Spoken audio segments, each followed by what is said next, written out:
Computer रहित जगत के बारे में हम आज सोच भी नहीं सकते, क्योंकि आधुनिक मानव जीवन से जुड़ी हुई उपकरण है कंप्यूटर।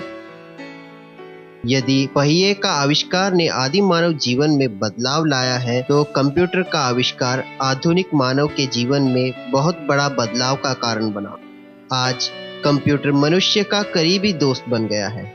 समाज के सभी क्षेत्रों से जुड़े हुए लोग आज कंप्यूटर का इस्तेमाल करते हैं। डेस्कटॉप, लैपटॉप, टैबलेट, नहीं तो स्मार्टफोन का भी इस्तेमाल न करने वाले लोग आज विरल ही है। कंप्यूटर का उपयोग करने वाले कुछ क्षेत्रों की ओर जरा देखो।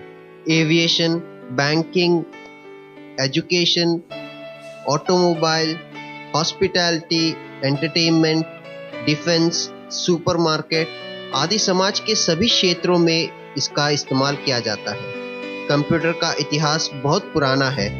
हमारे दैनिक जीवन में सभी लोग कई प्रकार के कैलकुलेशन का इस्तेमाल करते हैं। सभी तरह से हम संख्याओं से जुड़े हुए हैं। सभी मुख्य आविष्कारों का आधार मैथमेटिक्स है। पुराने जमाने से ही लोग बहुत कैलकुलेशन करते थे। इस प्रकार लगातार कैलकुलेशन करते समय मनुष्य में त्रुटियां होना स्वाभाविक है।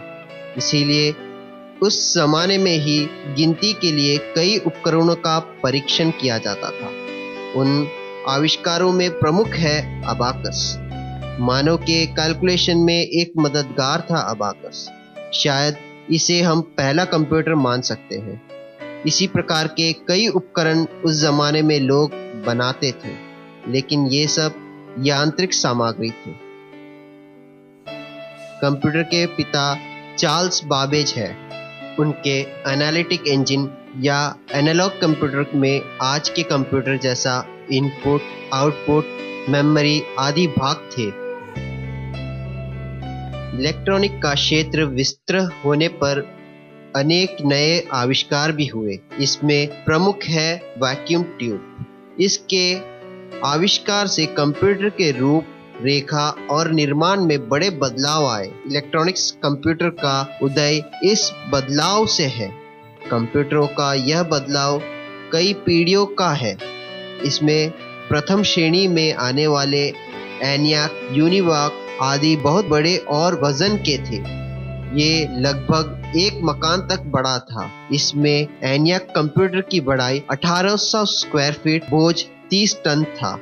इतने बड़े होने पर एक जगह से दूसरी जगह की ओर लाना संभव नहीं। इसमें बड़ी उपकरण और वैक्यूम ट्यूब का इस्तेमाल किया गया था। इसके संचालन के लिए अधिक बिजली की आवश्यकता थी। दूसरे विश्व युद्ध में अमेरिकन मिलिट्री की सहायता से एनियाक कंप्यूटर का निर्माण किया गया। उनके युद्ध उपकरण के रूपकल्पना के कैलकुलेशन के लिए इसका निर्माण किया। एनियाक कंप्यूटर के आकृति देने में 1 साल और निर्माण के लिए 18 महीने लगे। इसमें 17,468 vacuum tube, 70,000 register, 10,000 capacitor, 1,500 relay, 6,000 manual switch थे। एनियाक कंप्यूटर का खर्च लगभग $5 लाख था। उस जमाने के 5 लाख आज का 500 करोड़ डॉलर के समान है।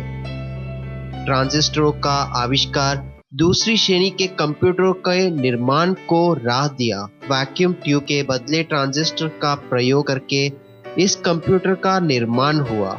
ट्रांजिस्टर के इस्तेमाल करने से कंप्यूटर की बढ़ाई बहुत कम और वेग तेज हो गई। इन कंप्यूटरों के पहली पीढ़ी की अपेक्षा में खर्च बहुत कम था।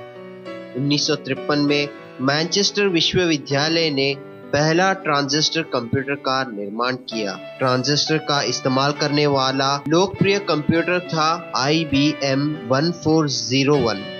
तीसरी श्रेणी के कंप्यूटर का आगमन ही इंटीग्रेटेड सर्किट के निर्माण से ही है। इंटीग्रेटेड सर्किट को हम IC कहेंगे। IC एक चिप है। इसमें कई ट्रांजिस्टर और अन्य कंपोनेंट इंटीग्रेट किया गया है। IC से निर्मित तीसरी श्रेणी के कंप्यूटर का वेग दूसरी श्रेणी के कंप्यूटरों की अपेक्षा बहुत ज्यादा था। मनुष्य का आग्रह कभी खत्म नहीं होता। इसलिए वे नए नए आविष्कार करते हैं। इस प्रकार का आविष्कार था माइक्रो प्रोसेसर। अनेक आईसीओ के मिश्रण से माइक्रो प्रोसेसर बनाते हैं। माइक्रो प्रोसेसर का इस्तेमाल करने वाले कंप्यूटर को हम चौथी श्रेणी के कंप्यूटर कहेंगे। पहले श्रेणी के कंप्यूटरों के अपेक्षा में इसका बढ़ाई कम हो गया। इसके अलावा इसमें ग्राफिक इंटरफेस का इस्तेमाल किए गए। आज के सभी कंप्यूटर इसी विभाग के हैं। चौथे श्रेणी के कंप्यूटर बहुत लोकप्रिय बन गए। आम जनता के बीच पहुंचने पर कंप्यूटर के संबंधित उनके स्वप्न भी बढ़ने लगे। यदि खुद चिंतन करने वाले कंप्यूटर हो, इसका भी आग्रह लोगों के मन में होने लगा। इसके फलस्वरूप आर्टिफिशियल इंटेलिजेंस जैसा परिकल्पना का उदय हुआ। रोबोट के संचालन में आर्टिफिशियल इंटेलिजेंस की सहायता है। कंप्यूटर के श्रेणी में रोबोट को रखेंगे। आज के नूतन कंप्यूटरों में हमारे ध्वनि पहचान कर उसका प्रतिक्रिया करने वाला प्रौद्योगिक विद्या भी इस्तेमाल किया है। यह भी आर्टिफिशियल इंटेलिजेंस का विभाग है। ऐसे कंप्यूटरों को हम पांचवी श्रेणी में रख सकते हैं। कंप्यूटर के क्षेत्र में होने वाले प्रगति और ध्यान दे तो आज के कंप्यूटर के रूप और भाव में नहीं होंगे भविष्य के कंप्यूटर।